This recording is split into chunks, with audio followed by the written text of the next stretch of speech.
Bueno, buenas tardes, buenos días, buenas noches, dependiendo de cuándo estén viendo esto. Em, Esta es la novena clase del curso de laboratorio, donde vamos a ver algunos conceptos digamos, derivados de dinámica de fluidos, que tienen que ver con velocidad límite, viscosidad y modelo de Stokes. Esto es una práctica que se suele hacer en los laboratorios que normalmente se dictan en la facultad, pero donde bueno, se hace el experimento completo dentro del laboratorio propiamente dicho. Eh, Dada la dificultad de reproducir este tipo de experimentos en modo virtual, lo que vamos a hacer es trabajar con videos de experimentos ya grabados en el pasado por otros alumnos que cursaron en otras materias parecidas. Pero bueno, primero vamos a introducir algunos de los conceptos necesarios para poder, digamos, trabajar en los experimentos que vamos a ver. Entonces, vamos a achicar un poco esto.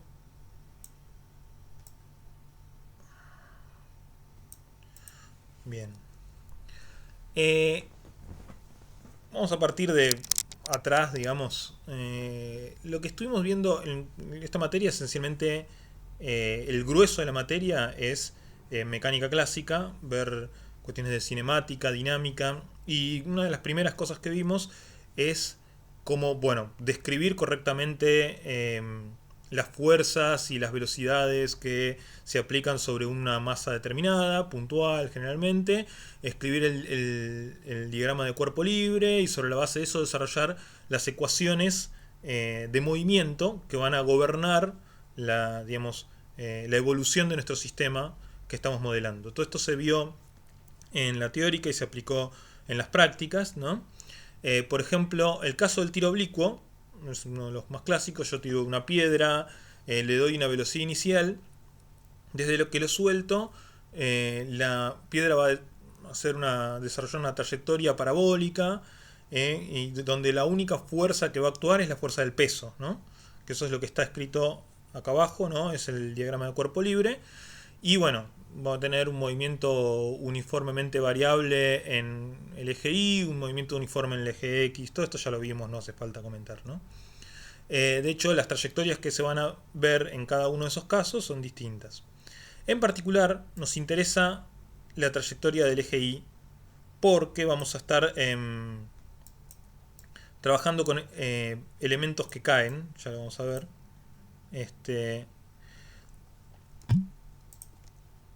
Acá está, vamos a quedarnos solo con el eje Y.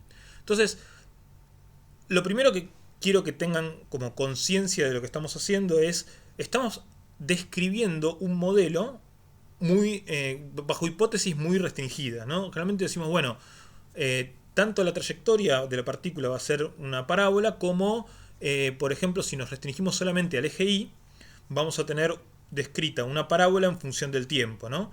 La piedra sube hasta que llega a una altura máxima y empieza a caer.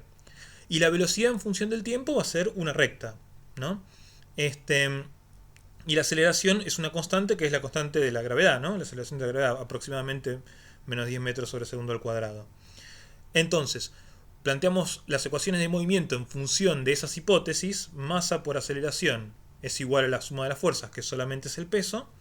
Y eso nos va a dar una solución que es la que conocemos, lo que está descrito acá, ¿no? Para la trayectoria de la partícula en el tiempo y para la velocidad de la partícula. Este le puse y punto, cambiando un poco la notación. Igual creo que todos lo entienden.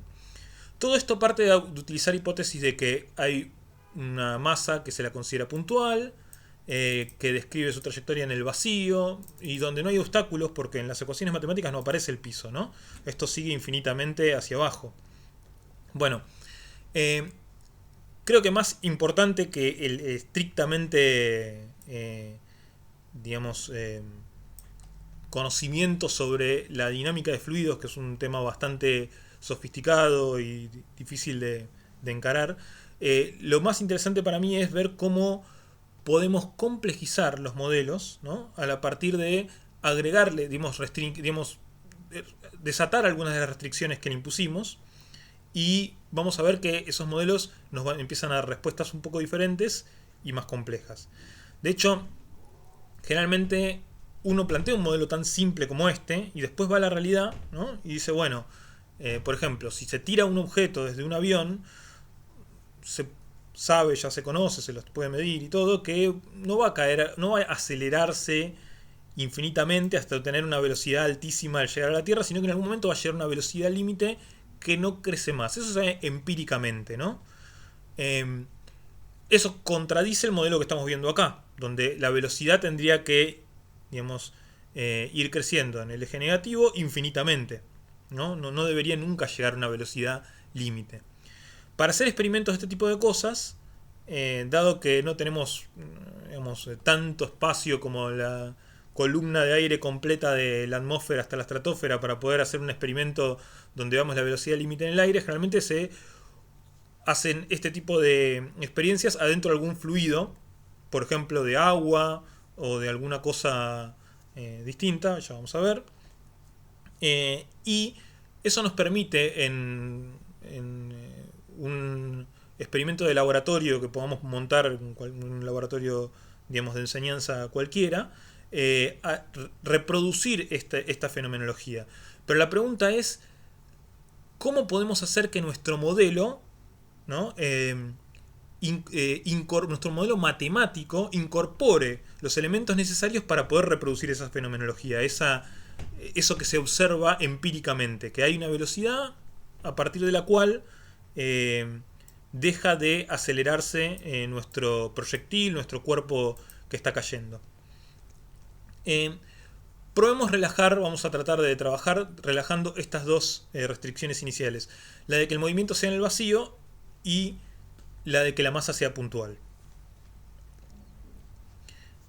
Para el primero de los casos, si la masa no es puntual, significa que tiene un volumen. Ustedes ya vieron cosas de cuerpo rígido, esto no va a incorporar los movimientos del cuerpo rígido, la rotación y todo eso, pero sí va a incorporar el hecho de que algo que tiene un volumen y que está inmerso en un fluido, ya sea aire, agua, lo que sea, tiene, además de la fuerza de peso, una fuerza que se le llama de empuje, que la podemos describir a partir de lo que llamamos el principio de Arquímedes, ¿no? Que fue quien primero entendió de dónde surgía esta fuerza, que es la razón por la cual las cosas flotan, las cosas que flotan, ¿no?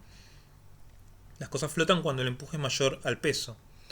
Esencialmente, si uno tiene una probeta con un fluido determinado e introduce un objeto en ella, se va a producir un desplazamiento del fluido que va a ser esencialmente el desplazamiento del volumen que ocupa el objeto, ¿no?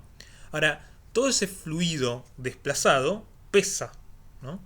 Ese peso es la fuerza que está sintiendo la piedra, en este caso en el dibujo actual, pero cualquier cuerpo que hayan sumergido en dirección contraria al peso. Eso es lo que dice el principio de Arquímedes. Un empuje es igual al peso del volumen del líquido desplazado, ¿no? Entonces, una piedra es medio difícil de modelar, pero nuevamente, ateniéndonos a relajar un poco algunas cosas, decimos tenemos un cuerpo que tiene un volumen determinado, no es una masa puntual, pero podemos proponer una esfera, ¿no? Una esfera es algo que tiene una forma conocida y además un volumen que podemos calcular. El volumen de la esfera es 4/3 de pi por el radio de la esfera al cubo. Un resultado matemático conocido. Si nosotros conocemos la densidad del líquido, esto es cuánto pesa el líquido, cuánto pesa un volumen determinado de líquido, ¿no? Por ejemplo, una cantidad de gramos sobre centímetro cúbico o por mililitro, ¿no? Entonces, la densidad multiplicada por el volumen nos va a dar el peso total del líquido desplazado. Perdón, digo mal. La densidad es la masa sobre volumen, ¿no? Entonces, el peso total va a ser... la masa total va a ser el volumen por esa densidad. Y al multiplicarlo por la aceleración de la gravedad vamos a tener el peso del líquido desplazado.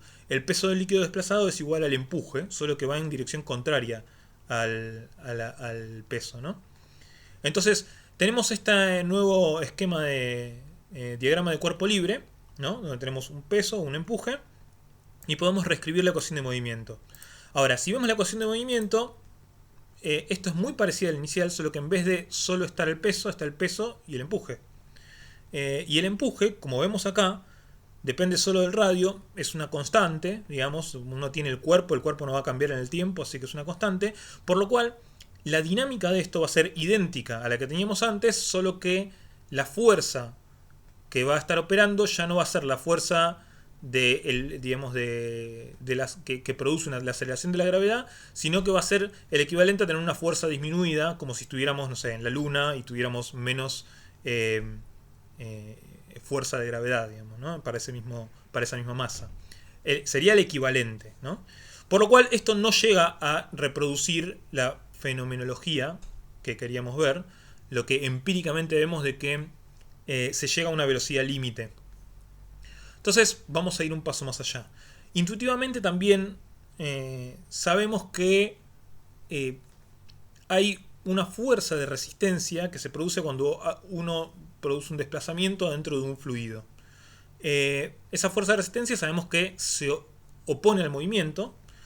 Sin embargo, no hay ninguna razón para pensar que vaya a cumplir con las mismas ecuaciones de la fricción que hemos visto en el principio de la materia, cuando vimos algunas cuestiones de dinámica, la fricción entre dos superficies. Esto es un cuerpo dentro de un fluido. Digamos, tenemos que encontrar un modelo para la fuerza de resistencia que nos produce el estar inmersos en un fluido al movernos, ¿no? Bueno, acá voy a hacer un paréntesis. Solamente esto que están viendo acá no es para que lo entiendan, ¿no? Es solamente ilustrativo. Pero para que se den una idea de la complejidad que hay detrás del problema que estamos planteando. El problema planteado de la forma más general está planteado por las ecuaciones de una cosa que se llama las ecuaciones de Navier-Stokes. Esto es dinámica de fluidos, es algo que en la carrera de física, por ejemplo, se ve pasando la mitad de la carrera ya, una materia que se llama estructura 1. Y como ven ahí, las ecuaciones que gobiernan un fluido determinado son extremadamente complejas. Tienen derivadas parciales, cosas no lineales, por todos lados. Son muy sofisticadas. Bueno, Stokes, trabajando con estas ecuaciones, buscó encontrar un modelo para esa fuerza de resistencia que necesitamos nosotros utilizar, ¿no? Necesitamos incorporar a ver si eso da cuenta del fenómeno que buscamos. Para empezar a usarlas, entonces, trató de simplificarlas. Para empezar, vamos a trabajar en la coordenada y, en una sola coordenada, digamos, y estamos cayendo verticalmente y nuestro sistema de coordenadas tiene la y en la vertical, en la coordenada y podemos sacarnos de encima parte de las ecuaciones, ¿no? Por otro lado, algo que voy a explicar un poco más adelante, pero esencialmente dijo, vamos a trabajar con fluidos que cumplen con determinadas condiciones de simplicidad que tiene ya vamos a ver qué es, pero esencialmente que no generen turbulencias, que no generen nada raro, donde el movimiento del fluido sea lo más ordenado posible. Y para eso tiene que eliminar lo que llaman los términos de convección que están en estas ecuaciones, que es lo que está tachado ahí. Por último, dice, vamos a trabajar en el caso estacionario. Estacionario es el caso en el que la velocidad no cambia en el tiempo, ¿ok? O sea, hay velocidad, pero no está cambiando el tiempo. O sea, no hay aceleraciones. Con estas restricciones, ¿no?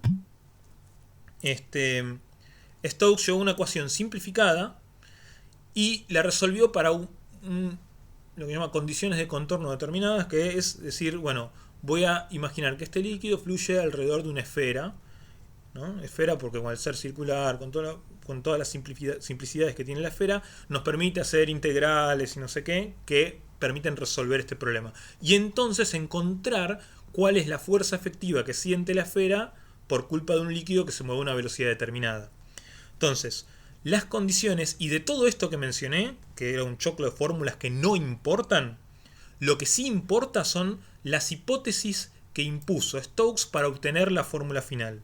O sea, además de trabajar en una coordenada, dijo, vamos a trabajar en un régimen donde las cosas evolucionen de manera muy ordenada, ya vamos a ir a eso. Vamos a trabajar en un régimen estacionario donde la velocidad no cambia y con objetos esféricos en un fluido de extensión infinita. Estas hipótesis nos las tenemos que guardar porque son importantes para después ver los límites del modelo matemático que estamos proponiendo, ¿no? Bueno, con esas condiciones Stokes resolvió el problema y encontró esta expresión para la resistencia que siente la esfera. Y como verán, depende de estos parámetros. Bueno, en principio algunos parámetros que son constantes, 6pi, vienen estos números de haber utilizado el volumen de la esfera, etc.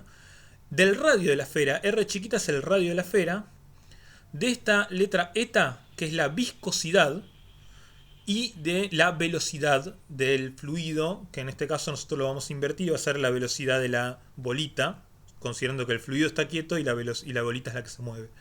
Pero entonces, acá viene lo importante que nos tenemos que quedar de todo esto es la fuerza de fricción que siente una bolita al desplazarse en un fluido es proporcional al radio de esa bolita, a la viscosidad y a la velocidad de la bolita. La viscosidad de todo esto es lo más antiintuitivo para nosotros. Y de hecho, la experiencia que vamos a hacer se va a tratar de medir la viscosidad. Entonces, usando este tipo de relaciones. ¿Qué significa intuitivamente la velocidad? En el gráfico de acá se pueden ver diferentes líneas que representan diferentes velocidades que tiene el líquido en diferentes capas, ¿no? Esto es lo que se considera un flujo laminar. Es como que cada velocidad es una lámina determinada, ¿no?, que está en contacto con la otra. Bueno, la viscosidad es la propiedad por la cual la velocidad de una capa afecta a la velocidad de la otra capa. Dicho de otra manera, hay fuerzas entre las moléculas de una sustancia determinada que cuando una de las capas se mueve a mayor velocidad que la otra, empiezan a arrastrar en gran medida el desplazamiento de la otra capa y terminan produciendo que si producís un movimiento acá abajo, ese movimiento se vaya propagando hacia arriba. Eso está modelado por la viscosidad.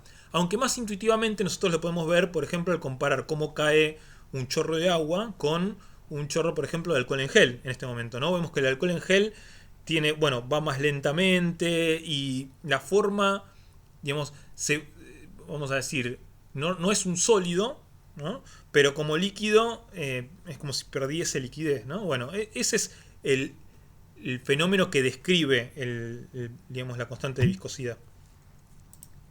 Bien, teniendo todo esto, decimos, bueno, incorporemos a la ecuación de movimiento, entonces, además del peso y el empuje que dijimos antes, la resistencia. Ahora, esa resistencia depende de la velocidad, ya no es como las otras, ¿no?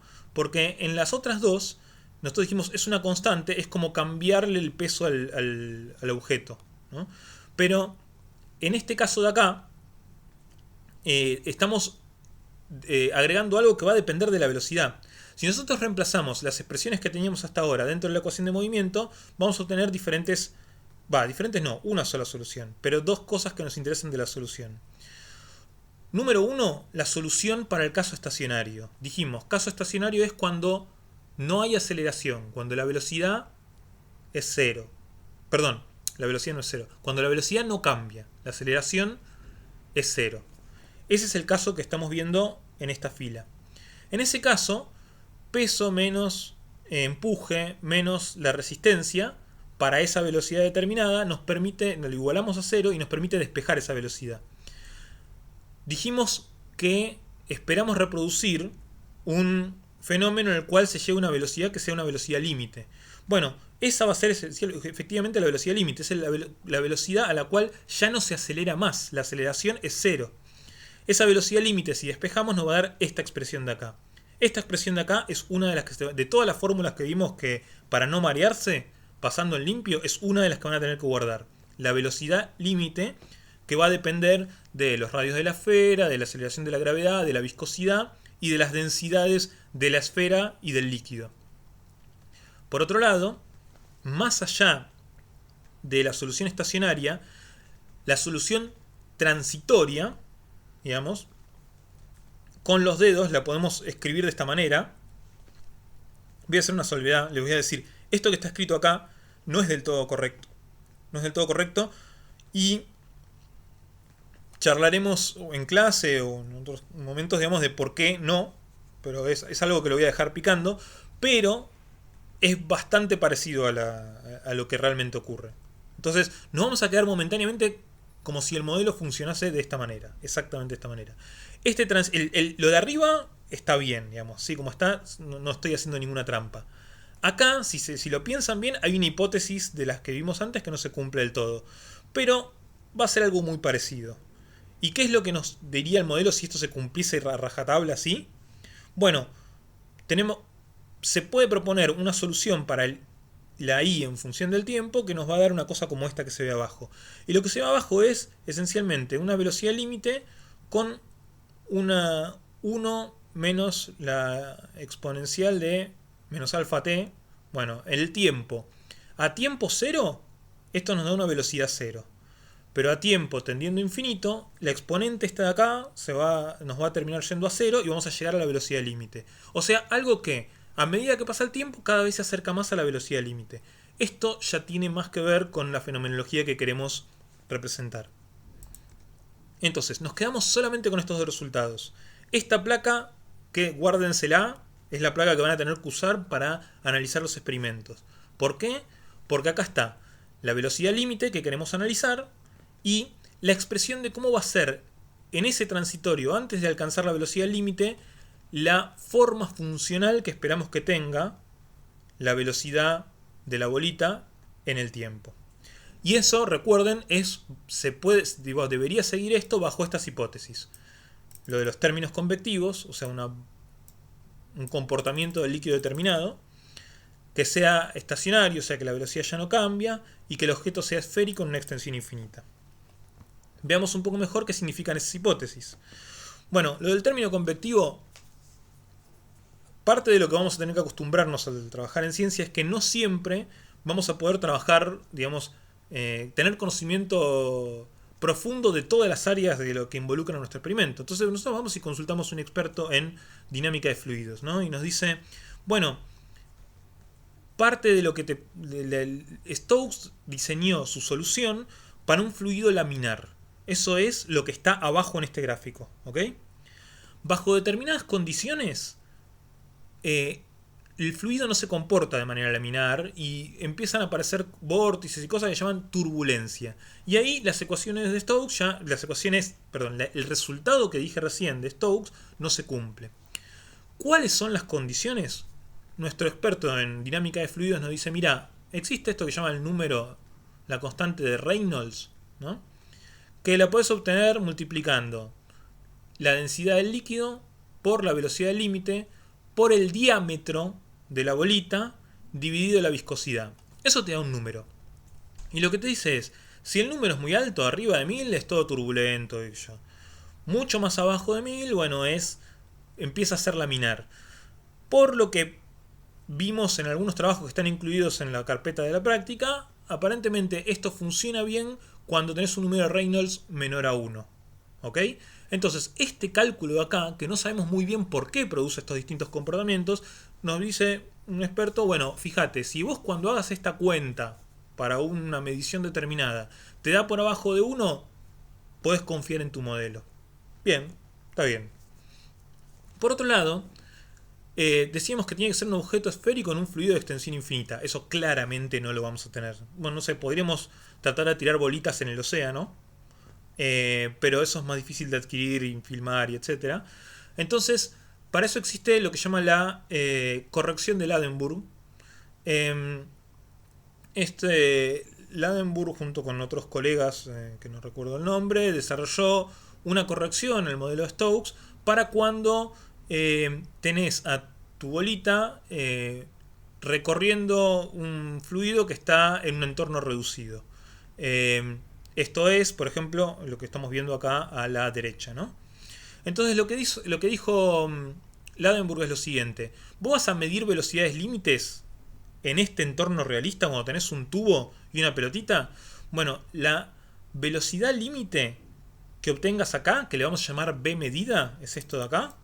La velocidad límite que obtengas la tenés que multiplicar por un factor de corrección y eso te va a dar la velocidad límite del modelo de Stokes. Entonces, dicho de otra manera, nosotros vamos a medir esto que dice B medida y lo vamos a multiplicar por un factor de corrección para poder obtener las velocidades límites del modelo de Stokes. ¿Cómo es ese factor de corrección? Bueno, está acá.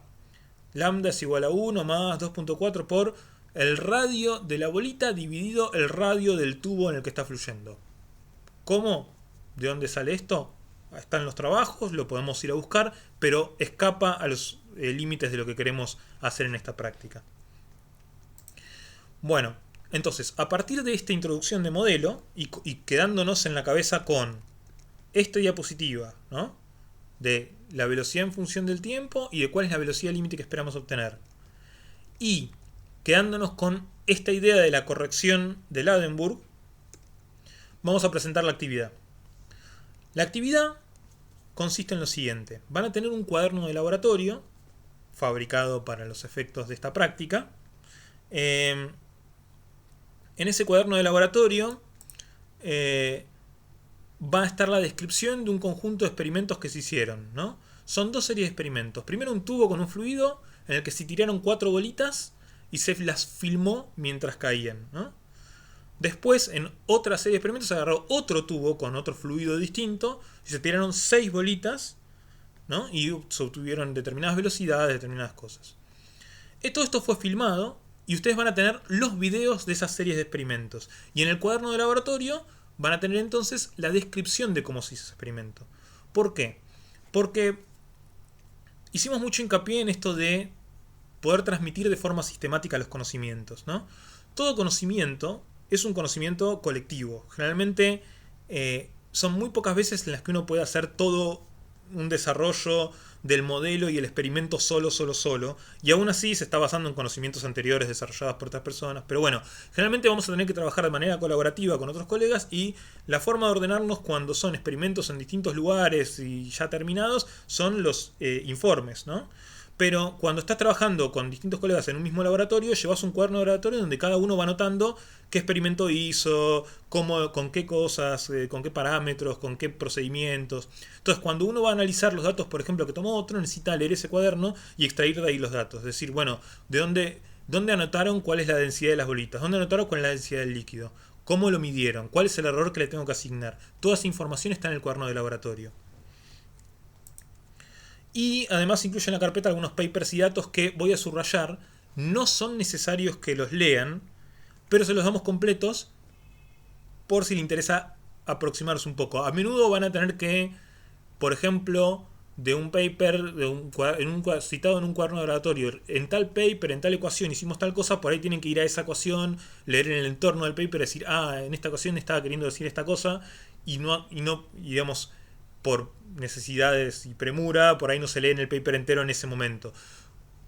Cuando van a publicar, por ahí sí se lo tienen que leer entero y tener certeza de que interpretaron bien los datos que recortaron. Pero a veces pasa que uno obtiene resultados parciales, ¿no? Resultados parciales, o sea, son resultados finales de otras personas, pero que uno los toma de manera parcial y dice, voy a ver si esto funciona en la parte del análisis que tengo que hacer yo. Bueno, en esos videos ustedes los van a analizar y van a extraer de ahí la velocidad en función del tiempo de cada una de las bolitas, ¿no? Ustedes tienen una bolita de radio 1, de radio 2, de radio 3, y si el modelo que estamos proponiendo más o menos funciona, esperamos que tengan una aproximación exponencial hacia una velocidad límite, ¿no? Entonces, esa velocidad límite la van a registrar en una tabla, ¿no?, donde van a decir, bueno, tengo para tales radios de mi serie de experimentos A, obtuve tales velocidades finales. Con esa información van a aplicar la corrección de Ladenburg. Dijimos, no estamos en condiciones ideales, estamos en un fluido acotado en un tubo. Así que estoy señalando la pantalla con el mouse. Van a tener que calcular la corrección de Ladenburg para cada una de las bolitas y a partir de la velocidad final medida para cada bolita, calcular la velocidad límite del modelo de Stokes de cada bolita. Entonces, una vez que tienen las velocidades límites y los radios, van a poder tratar de corroborar la fórmula que hace a la velocidad límite del modelo de Stokes, ¿no? Y esa fórmula tiene una relación entre la velocidad límite y los radios de las bolitas que debería ser parabólica. ¿Va a dar parabólica? No lo sé, no lo sabemos. En principio, tenemos que graficar estos datos, ¿no? Y comparar si los datos son consistentes con un modelo determinado, hacer algún tipo de ajuste y con ese ajuste obtener la viscosidad de nuestro líquido. O sea, todo lo que estamos haciendo es un procedimiento que se hace de verdad en laboratorios donde se miden y caracterizan fluidos y qué sé yo. Se usan metodologías parecidas a estas, un poco más rigurosas, pero parecidas a estas, para deducir cuál es la viscosidad de un líquido determinado. Esto se hace. Entonces, de la comparación de velocidades límites versus los radios de las bolitas, vamos a tratar de hacer un ajuste, y como lo que acompaña al término cuadrático incluye a nuestra viscosidad, de ahí podemos despejar la viscosidad del líquido. Se incluyen en el cuaderno de laboratorio y en la propuesta de actividad que está en la guía alguna cosa opcional donde pueden comparar esa viscosidad con las tablas de viscosidad para los fluidos que se usaron en los tubos y ver si pueden deducir con eso la temperatura en la que estaba el fluido o alguna cosa así. Eso es puramente opcional, para que no se compliquen demasiado, pero hasta acá es trabajoso, pero todo lo deberían poder hacer. Estamos hablando de hacer ajustes, de graficar, de hacer correcciones de datos. Lo que nos falta saber es cómo hacer para extraer las velocidades en función del tiempo a partir de un video. Y eso lo vamos a ver en el próximo video, que es el video de procesamiento de datos, donde vamos a ver un programa que se llama Tracker, que nos permite hacer el seguimiento de un objeto en un video y extraer la velocidad. Y bueno, después el análisis en Origin, donde vamos a procesar esa información, y a la posición en función del tiempo le vamos a calcular una derivada numérica y obtener las velocidades que vamos a utilizar. Así que bueno, en el próximo video explicamos cómo hacer el procesamiento y el análisis de los datos.